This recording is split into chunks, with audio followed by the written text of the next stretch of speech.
ఇదైతే part 3. Part 1 part 2 చూడని వాళ్ళు ఉంటే ఫస్ట్ ఆ వీడియోస్ చూసేయండి. ఇంకా పటం అయితే మొత్తం తొక్కేశారు మా డాడీ. ఇంకా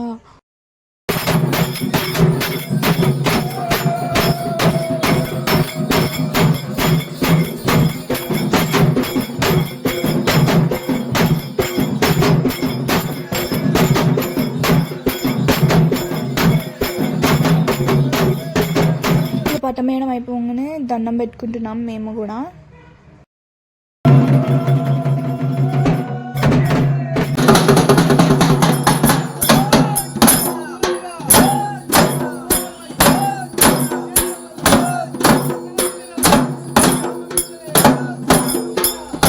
పోచమ్మకైతే బోనాలు తీసుకొని వెళ్తున్నాం మేము. ఇట్లా శారీస్ పరుచుకుంటూ రోడ్డు మీద మొత్తం. దీన్ని అడుగులు మడుగులు అంటారు. ఇదైతే పార్ట్ 3. పార్ట్ 4 కోసం ఛానల్ని సబ్స్క్రైబ్ చేసుకోండి. I hope you guys like this video.